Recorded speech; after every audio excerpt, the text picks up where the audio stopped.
ચાર દોષ એવા છે કે સહેજે સહેજે ઓળખાય નહીં. સત્સંગમાં બેસો તોય ના ઓળખાય. આગલા દોષ કયા કે સહેજે સહેજે ઓળખાય. ચાર દોષ સત્સંગમાં બેસો ગળા ડૂબ તોય ઓળખાય નહીં. એ ચાર દોષ છે. એક નિંદા, બીજી ઈર્ષ્યા, ત્રીજો દંભ અને ચોથો દ્રોહ. આ ચાર દોષ આપણામાં હોય અને આપણે નિષદિન સંત સમાગમ કરીએ તોય ઓળખાય નહીં કે હું નિંદા કોઈની કરું છું, હું કોઈની ઈર્ષ્યા કરું છું, કે હું દંભ કરું છું. ભજનમાં, સેવામાં, દાનમાં કાંઈ પણ હું દંભ કરું છું મારા જીવનમાં, સાધુ આગળ, ભક્તો આગળ, સત્સંગમાં, પૂજામાં, સેવામાં. ઓળખાય નહીં. અને દ્રોહ કરતા હોય, કોઈને આપણે પજવતા હોય, કોઈના પ્રત્યે કઈ આપણે અપરાધ ભાવ કરતા હોઈએ, પછી ભક્તો સાથે કે સંતો સાથે, તો ખબર પડે નહીં. તમે નિષદિન સંત સમાગમ કરો તોય ચાર દોષ ઓળખાય નહીં. લો બોલો કેવું છે? જો ઓળખાઈ જતા હોય તો સત્સંગમાં આ ચાર દોષ શા માટે બધામાં બેઠા હોય?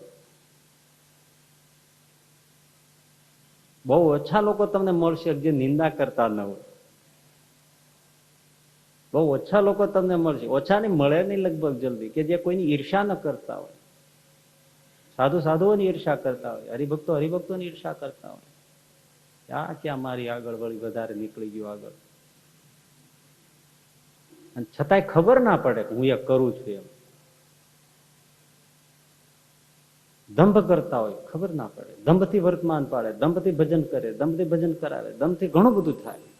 દંભ ભલે દેખાવ, થોડું સારું વાત એમ લાગે કે હરિભક્તો હોય ત્યારે થોડું સારું તો રહેવું પડે ને, નહીતર એમનો પગ પાછો પડી જાય સત્સંગમાં. પણ થયો તો દંભ ને, તમે નેચરલ તો નથી, સહજ તો નથી જ ને.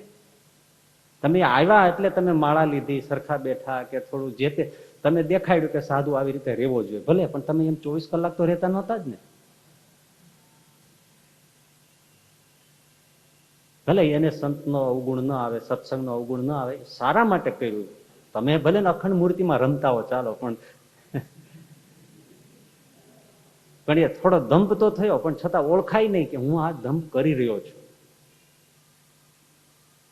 અને દ્રોહ કરતા હોય, પરસ્પરસ તમે આ બધા જે આપણા સત્સંગમાં વિવાદો આ તે બધું થતું હોય મોટા લેવલ ઉપર, એમાં એકબીજા કોઈ સંપ્રદાયનો દ્રોહ કરે છે, કે સત્સંગનો દ્રોહ કરે છે, કે ભક્તોનો દ્રોહ કરે છે, કે એકબીજા સંતોનો દ્રોહ કરે છે, એ પકડાય?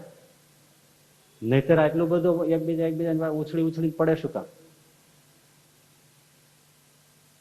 આ ચાર દોષ સત્સંગમાં અખંડ બેસો તોય ઓળખાય નહીં.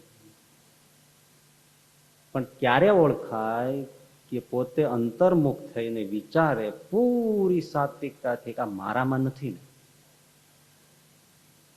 તો સાંભળ્યા પછી મનનનો અર્થ પોતાની સાથે એનો વિચાર કરે તો સૂજે.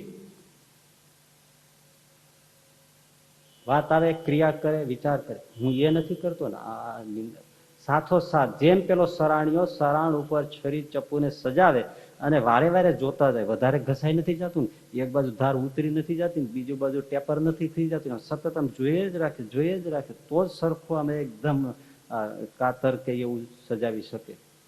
દરજીની કાતર તો કેટલી બારીક સજાવી પડે, બ્લેડ જેવી કરવી પડે. આમ બધું જોતા હોય ને આમ ઉતારી નાખે કાંઈ ના મેળ પડે. કેવું જોવે, એટલું સૂક્ષ્મ પોતાનું ઇન્ટ્રોસ્પેક્શન કરે તો આ દોષ પકડાય.